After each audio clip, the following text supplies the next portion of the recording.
এবারে ডেঙ্গুর প্রাদুর্ভাব উদ্বেগজনক। গত বছরের চেয়ে দ্বিগুণ রোগী বেড়েছে মৃত্যুহারও। দ্বিতীয় ধাপে 156 উপজেলায় ভোট কাল। বর্জনের নামে সহিংসতা চালালে কঠোর ব্যবস্থার হুঁশিয়ারি নির্বাচন কমিশনের। সীমান্তের জেলায় ছড়িয়ে পড়ছে বিষাক্ত আগাছা পার্থেনিয়াম। বিস্তার রোধে পুড়িয়ে ফেলার পরামর্শ বিশেষজ্ঞদের।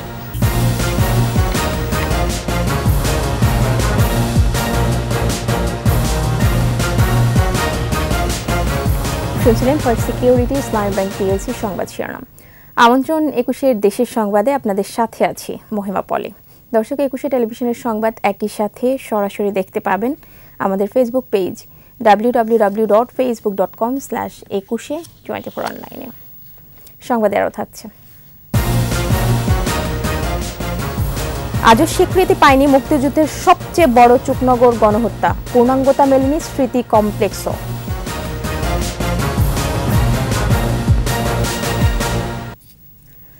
বর্ষার আগেই উদ্বেগজনক হারে বাড়ছে ডেঙ্গুর প্রাদুর্ভাব। গত বছরের এই সময়ের তুলনায় দ্বিগুণ রোগী শনাক্ত হয়েছে, বেড়েছে মৃত্যুহারও। আগে আক্রান্তদের বেশি সচেতন হওয়ার পরামর্শ বিশেষজ্ঞদের। মশা নির্মূলের তাগিদও তাদের। মানিক শিকদার রিপোর্ট।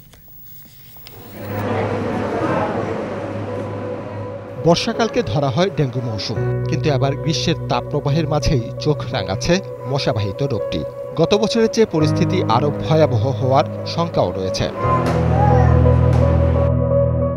স্বাস্থ্য অধিদপ্তর বলছে, সব রেকর্ড ভেঙে 2023 সালে ডেঙ্গুতে আক্রান্ত 3,21,027 জনের মধ্যে মারা গেছে 1,705 জন। মৃত্যুহার ছিল 0.35%। আর চলতি বছর আক্রান্ত হয়েছে 2,594 জন। গত 1.5 মাসেই মারা গেছে 33 জন। অর্থাৎ ডেঙ্গু এখন আর মৌসুমি কোনো রোগ না, এটা সারা বছরব্যাপী হচ্ছে। এটাই মূল কারণ, একটাই মূল কারণ, সেটা হলো মশা বাড়ছে। মশা যত বাড়বে ডেঙ্গু বাড়তেই থাকবে। চিকিৎসকরা বলছেন, চিকুনগুনিয়ার মতো ডেঙ্গুতে অ্যান্টিবডি তৈরি হয় না, ফলে একাধিকবার আক্রান্ত রোগীর মৃত্যু ঝুঁকি বাড়ছে। ডেঙ্গুর 4টে সেরোটাইপ থাকে, 1, 2, 3, 4। প্রথমবার যে আক্রান্ত হয় সে কিন্তু সিরিয়াস হয় না, নর্মাল সর্দি কাশি জ্বর এরকম মনে হয়, সে জানেও না হয়তো ডেঙ্গু হয়ে গেছিল, সে ভালো হয়ে চলে গেছে, ঠিক হয়ে গেছে। তো second time, third time, fourth time যদি আক্রান্ত হয় সিরিয়াস হয়ে যায়। সাধারণ সর্দি জ্বরের উপসর্গ থাকায় সচেতনতার অভাবে সঠিক সময়ে চিকিৎসকের পরামর্শ না হলে রোগীর জটিলতা বাড়ে। তাই জ্বর, মাথা ব্যথা, কাশি থাকলেই দ্রুত পরীক্ষা তাগিদ বিশেষজ্ঞদের। যে কারো নর্মাল সর্দি কাশি, গলা ব্যথা, মাথা ব্যথা হলে আপনি অবহেলা করবেন না। ইমিডিয়েটলি একটা সিম্পল টেস্ট করা যায়, NS1 অ্যান্টিজেন বলে, 3 দিনের মধ্যে পজিটিভ হতে পারে। ডেঙ্গু মশাবাহিত ভাইরাস, তাই মশা নির্মূল ছাড়া আপাতত কোনো বিকল্পও নেই। নিজের ঘরের পরিষ্কার পরিচ্ছন্নতার দায়িত্ব আমাকে নিতে হবে। কোনো ঘরে যেন 3 থেকে 5 দিনের বেশি জমা পানি না থাকে।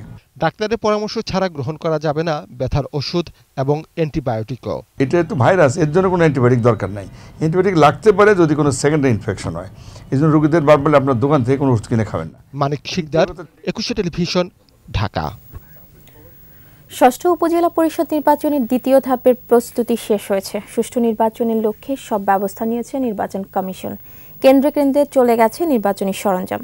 মঙ্গলবার 156 উপজেলার মধ্যে 24টিতে ভোট হবে ইভিএমে। সকাল 8টায় শুরু হয়ে ভোট গ্রহণ চলবে বিকেল 4টা পর্যন্ত।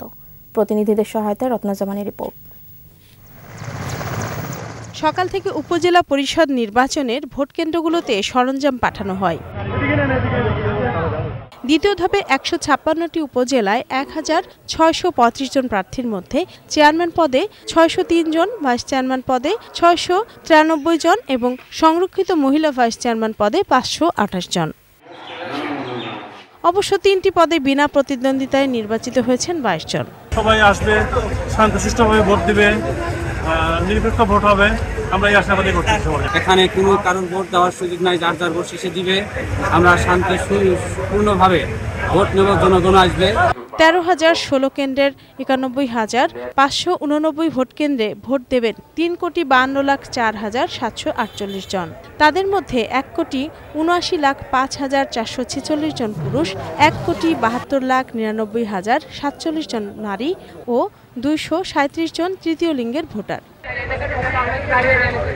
নিরাপত্তায় থাকছেন 79,863 পুলিশ ও 1,93,287 আনসার সদস্য। রত্নাজামান, 21 টেলিভিশন। এদিকে উপজেলায় ভোট বর্জনের ডাক দিয়ে বিএনপির লিফলেট বিতরণ তাদের রাজনৈতিক অধিকার, তবে সহিংসতা চালালে ব্যবস্থা নেওয়ার কথা জানিয়েছেন নির্বাচন কমিশনার মোহাম্মদ আলমগীর। বলেছেন, ইসির কাজ হলো শান্তিপূর্ণ নিরপেক্ষ নির্বাচন আয়োজন, তাই কম ভোটার উপস্থিতি নিয়ে উদ্বিগ্ন নয় কমিশন। শিলু শবনমের প্রতিবেদন। দ্বিতীয় ধাপে ১৫৬ উপজেলা পরিষদের নির্বাচন মঙ্গলবার।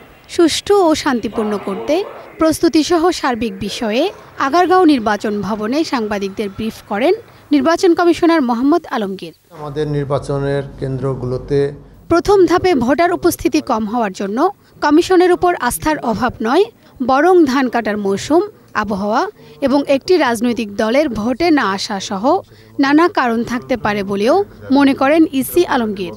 কম পরিচিতি যাদের আছে তারা যখন নির্বাচন করে ওই এলাকায়, ভালো প্রার্থীরা নির্বাচনে অংশগ্রহণ করে না যে কোনো কারণেই হোক, তখন দেখা যায় সেখানে ভোটার কম পড়ে। নির্বাচনে যে কোনো শতাংশ ভোট পড়লেই ইসি খুশি মন্তব্য তার। বলেন, কত শতাংশ ভোট পড়লে নির্বাচন গ্রহণযোগ্য হবে এ নিয়ে জাতীয় কিংবা স্থানীয় নির্বাচনে কোনো আইন নেই। ভোটের হার বেশি হলে আমরা খুশি, কিন্তু না হলে এটা নিয়ে যে আমাদের খুব উদ্বিগ্ন হওয়ার মতো কিছু নেই। আমাদের আইনে কোনো পার্সেন্টেজ টার্গেট করা নাই। ফ্রান্সের নির্বাচনে যেমন বলা আছে এত পার্সেন্ট ভোট না হলে আবার দ্বিতীয়বার নির্বাচন হবে। লিফলেট বিলির নামে বিএনপি সহিংসতা করলে ব্যবস্থা নেওয়ার হুঁশিয়ারিও দেন মোহাম্মদ আলমগীর। সহিংসতামূলক করলে সেটা অবশ্যই নির্বাচনে আচরণের এবং আইনের পরিপন্থী হবে। যদি কোথাও সহিংসতা আশ্রয় নেয় সেখানে আমাদের আইন শৃঙ্খলা রক্ষাকারী বাহিনী আছে, তারা ব্যবস্থা নেবে। রিটার্নিং অফিসার আছে, সব রিটার্নিং অফিসাররা তারা ব্যবস্থা নেবেন। আর যদি শান্তিপূর্ণভাবে ওনারা প্রচার করেন সেক্ষেত্রে ওনারা করতে পারবেন, সে ব্যাপারে কোনো কেউ বাধা দিতে পারবেন না। শান্তিপূর্ণ ও নিরপেক্ষ ভোট আয়োজনে বিপুল সংখ্যক আইন শৃঙ্খলা বাহিনী মোতায়েন করেছে ইসি। শিউলি শবনম, ২১ টেলিভিশন, ঢাকা। ভয় ছড়াচ্ছে বিষাক্ত আগাছা পার্থেনিয়াম। এই আগাছা মানবদেহ এবং গবাদি পশুর নীরব ঘাতক। এর প্রভাবে কমে যায় ফসল উৎপাদন, খেলে মৃত্যু হতে পারে গবাদি পশুর। দেশের সীমান্তবর্তী জেলাসহ বিভিন্ন স্থানে ছড়িয়ে পড়ছে এটি। এর বিস্তার রোধে পুড়িয়ে ফেলার পরামর্শ বিশেষজ্ঞদের। প্রতিনিধিদের সহায়তায় খুরশিদ আলম মুকুলের রিপোর্ট। রাস্তার দুপাশে সবুজ ঝোপ, নয়নাভিরাম দৃশ্য। প্রকৃতির শোভা বাড়িয়েছে পার্থেনিয়াম নামের এই আগাছা। হঠাৎ করে ধনিয়া পাতা ভেবেও ভুল হতে পারে। শোভা বাড়লেও আসলে এটি বিষাক্ত ও ক্ষতিকর আগাছা। ভয়ঙ্কর এই আগাছা ছড়িয়ে পড়েছে কুষ্টিয়া, মেহেরপুর, ঝিনাইদহ সহ বিভিন্ন জেলায়। পার্থেনিয়ামের বৈজ্ঞানিক নাম পার্থেনিয়াম হাইড্রোফোরাস। আগাছাটি এরই মধ্যে ভয় ধরিয়েছে বিশ্বব্যাপী। এটি মেক্সিকোর উদ্ভিদ হলেও ছড়িয়ে পড়েছে গোটা উপমহাদেশে। মারাত্মক ক্ষতিকর এই আগাছা চোখের সামনেই ছড়িয়ে পড়েছে রাস্তা, বাড়ির আঙিনা সহ ফসলের ক্ষেতে। এটি বেঁচে থাকে ৩ থেকে ৪ মাস। এর ক্ষতিকর দিক সম্পর্কে ধারণা নেই স্থানীয়দের। আমরা আগে কখনো এই আগাছা দেখিনি। এই আগাছাগুলো এখন বিভিন্ন জায়গায় রাস্তার দুই ধারে দেখতে পাই, বিভিন্ন জমিতে দেখতে পাই। ২-৪ বছর আগেও মানুষ জানতো না এই গাছে এত ক্ষতি করে। 2000 সালে বন্যার সময় গাছাটা ভেসে এসেছে। এই গাছাটা প্রচুর ক্ষতিকর। আমাদের তো মাঠ সব ভরে গেল গাছরায়। বিশেষজ্ঞরা বলছেন, বিষাক্ত পার্থেনিয়াম কমিয়ে দিতে পারে ফসলের উৎপাদন। গবাদি পশুর জ্বর ও বদহজম সহ হতে পারে মৃত্যু। শুধু পশুই নয়, আগাছাটির সংস্পর্শে আসা মানুষেরও ঘন ঘন জ্বর, অসহ্য মাথা ব্যথা ও উচ্চ রক্তচাপে ভুগতে থাকেন। ঘটতে পারে মৃত্যু। আমরাই না, শুধু আমাদের গৃহপালিত যে সমস্ত পশু আছে, বিশেষ করে ছাগল, ভেড়া, গরু, মহিষ, এগুলাও এটার হুমকির সম্মুখীন হচ্ছে এবং সম্মুখীন হবে। এটা এসেছে উত্তর আমেরিকার বিভিন্ন ধরনের ফসলি বীজের মাধ্যমে, এবং এটা ফসলের মধ্যে যদি ছড়িয়ে পড়ে তাহলে মানুষের জন্য খুবই ক্ষতিকর হয়ে দাঁড়াবে। এর ফুলের রেণু বাতাসে ছড়িয়ে পড়ে শ্বাস প্রশ্বাসের মাধ্যমে ফুসফুসে পৌঁছতে পারে, যা থেকে শ্বাসকষ্ট, চর্মরোগ, অ্যালার্জি ও হাঁপানির ঝুঁকি থাকে। বিশেষ করে ত্বকে যদি এটা সংস্পর্শে আসে তাহলে সেই এলাকায় হয়তো আর্টিকেরিয়া বলি আমরা, মেডিকেল টার্মটা হলো আর্টিকেরিয়া। এর বিস্তার রোধে আগাছায় বীজ আসার আগেই কেটে মাটিতে পুঁতে ধ্বংস করার পরামর্শ কৃষি বিশেষজ্ঞদের। বীজ আসার আগে এটা কেটে এটা পুড়িয়ে ফেলেন বা এটা পচিয়ে, যাতে এটা বীজ উৎপাদন না করতে পারে, কারণ বীজটা ছড়িয়ে এটা ছড়াবে। পার্থেনিয়ামের ক্ষতিকর দিক সম্পর্কে আরো সচেতন হওয়ার পরামর্শ বিশেষজ্ঞদের। খুরশিদ আলম মুকুল, ২১ টেলিভিশন। নিচ্ছি সংবাদ বিরতি। যখন ফিরছি তখন অন্যান্য খবরের সঙ্গে আরও থাকবে। 2 ইউপিডিএফ কর্মী হত্যার প্রতিবাদ, রাঙামাটিতে আধাবেলা সড়ক ও নৌপথ অবরোধ। সবই হবে বাসায় বসে। আইডিএলসি আমার ফাইন্যান্সিয়াল পার্টনার বলেই সেভিংস করতে পারছি ডিজিটালি।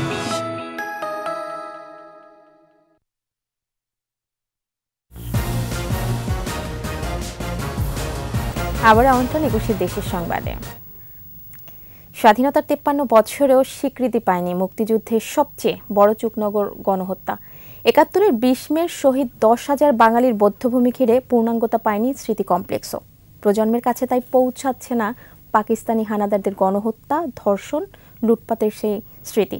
শেখ মোহাম্মদ জুয়েলের ক্যামেরায় খুলনা বিভাগীয় প্রতিনিধি মহেন্দ্রনাথ সেনের রিপোর্ট, জানাচ্ছেন মাসুম আলিসা। চুকনগরের ভদ্রা নদীর পার 71-এর মে মাসের 3য় সপ্তাহে জড়ো হতে থাকেন হাজারো বাঙালি। উদ্দেশ্য সাতক্ষীরা হয়ে প্রতিবেশী দেশ ভারতে পাড়ি জমানো। 20 মে বেলা 11টায় সাতক্ষীরা থেকে ট্রাক ও জিপে চুকনগরে আসে পাকিস্তানি সেনাবাহিনীর 2টি দল। পাতখোলা বিল থেকে গুলি চালাতে চালাতে এগোতে থাকে চুকনগর বাজারের দিকে। বিকাল 3টা পর্যন্ত 10,000 মানুষকে হত্যা এবং ধর্ষণ, লুটপাট চালায় পাকিস্তানি হানাদাররা।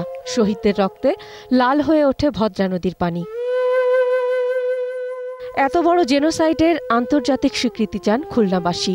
নতুন প্রজন্মের কাছে ইতিহাস ধরে রাখতে চুকনগর গণহত্যা স্মৃতি কমপ্লেক্স গড়ার দাবিও তাদের। আমাদের দাবি বিশ্বের কাছে এবং জাতিসংঘের কাছে যাতে বাংলাদেশের মুক্তিযুদ্ধের এই ঘটনা, এই গণহত্যাটাকে, জেনোসাইডটাকে যারা আন্তর্জাতিক স্বীকৃতি পায়। প্রজন্মকে গড়তে হলে ইতিহাসের মধ্যে গণহত্যার সংরক্ষণ, গণহত্যার স্থান সংরক্ষণ, গণহত্যার ইতিহাস সংরক্ষণ এবং সাথে সাথে সেটি আমাদের ছাত্রছাত্রীদের, যুবকদেরকে এ সম্পর্কে অবহিত করা। এ কারণে এটি অনেক অনেক গুরুত্বপূর্ণ।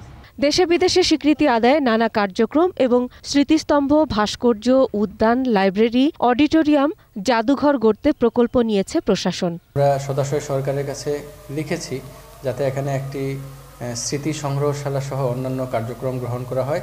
পাশাপাশি দেশে এবং বিদেশে এই চুকনগর গণহত্যাকে যাতে স্বীকৃতি দেওয়া হয় সে বিষয়ে আমরা কাজ করছি। সেদিনের ঘটনা সহ মুক্তিযুদ্ধের সঠিক ইতিহাস জানতে দ্রুত এ কমপ্লেক্স চায় নতুন প্রজন্ম।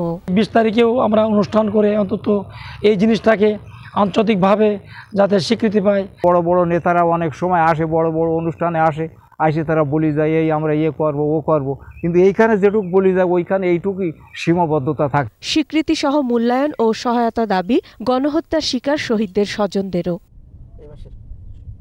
মাসুম আলিসা, 21 টেলিভিশন। রংপুরে জঙ্গি তৎপরতায় জড়িত থাকা এবং বোমা তৈরির সরঞ্জাম রাখার দায়ে 3 জঙ্গিকে 4 বছর করে সশ্রম কারাদণ্ড দিয়েছে আদালত। দুপুরে রংপুরের সন্ত্রাস বিরোধী বিশেষ ট্রাইব্যুনালের বিচারক মুজিবুর রহমান এর রায় দেন।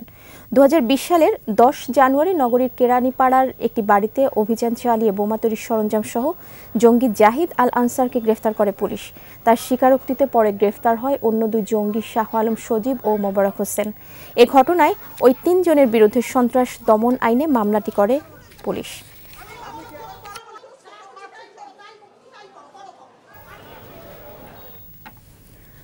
মোবাইল আর্থিক সেবাদানকারী প্রতিষ্ঠান বিকাশ এবং বিশ্ব সাহিত্য কেন্দ্রের যৌথ আয়োজনে বরিশালে চলছে বই পড়া কার্যক্রম। সকালে জেলা শিল্পকলা একাডেমি মিলনায়তনে 9টি বিদ্যালয়ের শিক্ষার্থীদের মাঝে বই বিতরণ ও কুইজ প্রতিযোগিতার মাধ্যমে এর উদ্বোধন হয়। বিজয়ীদের হাতে পুরস্কার ও সনদ তুলে দেন জেলা প্রশাসক শহীদুল ইসলাম, বিকাশের প্রধান নির্বাহী Kamal Kadir, chief external and corporate affairs officer major general Sheikh Mohammad Monirul Islam এবং বিশ্ব সাহিত্য কেন্দ্রের পরিচালক শামীম আল মামুন। দেশজুড়ে বিভিন্ন শিক্ষা প্রতিষ্ঠানে 3 লাখেরও বেশি বই দিয়ে চলছে এবছরের বই পড়া কার্যক্রম।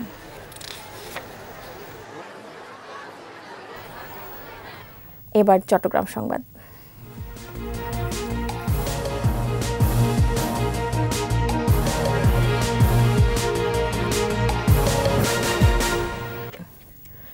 সন্ত্রাসীদের গুলিতে 2 ইউপিডিএফ সদস্য হত্যার প্রতিবাদে রাঙামাটিতে আধাবেলা সড়ক ও নৌপথ অবরোধ করেছে সংগঠনটি। ভোর 5টা থেকে দুপুর 12টা পর্যন্ত রাঙামাটি খাগড়াছড়ি সড়কের বিভিন্ন স্থানে গাছের গুঁড়ি ফেলে অবরোধ চলাকালে শত শত যানবাহন আটকে থাকায় দুর্ভোগে পড়েন যাত্রীরা। তবে শহরে অবরোধের কোনো প্রভাব পড়েনি। শনিবার লঙ্গদুর ভালেদি ঘাটে সন্ত্রাসীদের গুলিতে নিহত হন ইউপিডিএফ কর্মী বিদ্যাধন চাকমা ও সমর্থক ধন্যমণি চাকমা।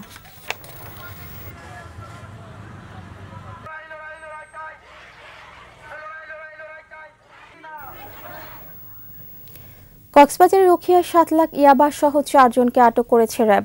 ভোরে উখিয়ার পাটুয়ারটিক বিচে মেরিন ড্রাইভ রোডের অভিযানে আটকরা হচ্ছেন আব্দুল আমিন, মোহাম্মদ আবদুল্লাহ, নুরুল আফসার এবং জাফর আলম। দুপুরে সংবাদ সম্মেলনে র্যাব 15-র উপ অধিনায়ক মেজর শরীফুল আহসান জানান, গোপন সংবাদে গত রাতেই পাটুয়ারটিকে অবস্থান নেয় র্যাব। ভোরে একটি সরকারি প্রতিষ্ঠানের স্টিকার ও নম্বরযুক্ত পাজেরো জিপে তল্লাশি চালিয়ে 7 লাখ পিস ইয়াবা জব্দ করা হয়। মিয়ানমারের রাখাইনের ইয়াবা কারবারি বার্মাইয়া সিরাজের মাধ্যমে ইয়াবার চালানটি দেশে আসে বলে জানায় র্যাবের হাতে আটক মোহাম্মদ আবদুল্লাহ। ইপিআইকে ডিজিটাল প্ল্যাটফর্মে রূপান্তরের মাধ্যমে 1 বছরের নিচে সব শিশুকে চিহ্নিত এবং শতভাগ কাভারেজের আওতায় নিতে টিকাদানের ই-ট্রাকার চালু করছে চট্টগ্রাম সিটি কর্পোরেশন। সকালে নগরের একটি হোটেলে এই কার্যক্রমের উদ্বোধন করেন সিটি মেয়র বীর মুক্তিযোদ্ধা রেজাউল করিম চৌধুরী। তিনি জানান, ই-ট্রাকারে টিকা না পাওয়া বা কম পাওয়া এবং ভাসমান শিশুদের খুঁজে এনে টিকা কার্যক্রম জোরদার করা হবে। টিকাদান শতভাগ নিয়ে যেতে চায় সিটি কর্পোরেশন।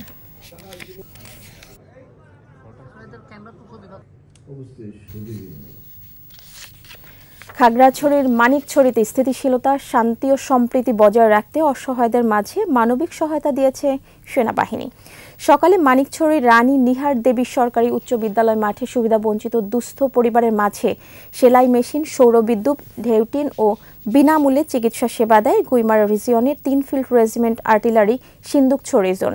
অনুষ্ঠানে কৃষকদের মাঝে সার, বীজ ও স্প্রে মেশিন, ছাত্রছাত্রীদের মাঝে আর্থিক অনুদান ও খেলার সামগ্রী এবং বিভিন্ন শিক্ষা ও ধর্মীয় প্রতিষ্ঠানের সহায়তা বিতরণ করেন Guimara region commander brigadier Raisul ইসলাম।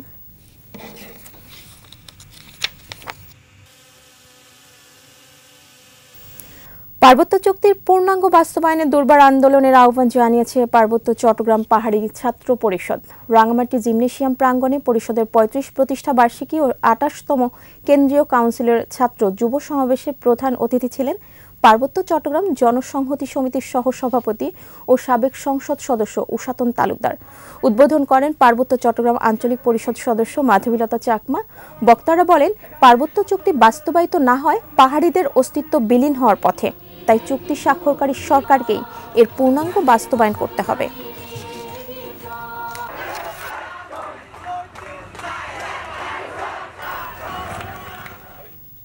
শেষ করছি 21 দেশের সংবাদ। যাবার আগে ফার্স্ট সিকিউরিটি ইসলামী ব্যাংক পিএলসি সংবাদ শিরোনামগুলো জানাবো আরও একবার। এবারে ডেঙ্গুর প্রাদুর্ভাব উদ্বেগজনক। গত বছরের চেয়ে দ্বিগুণ রোগী, বেড়েছে মৃত্যুহারও। দ্বিতীয় ধাপে 156 উপজেলায় ভোট কাল। বর্জনের নামে সহিংসতা চালালে কঠোর ব্যবস্থার হুঁশিয়ারি নির্বাচন কমিশনের। সীমান্তের জেলায় ছড়িয়ে পড়ছে বিষাক্ত আগাছা পার্থেনিয়াম, বিস্তার রোধে পুড়িয়ে ফেলার পরামর্শ বিশেষজ্ঞদের।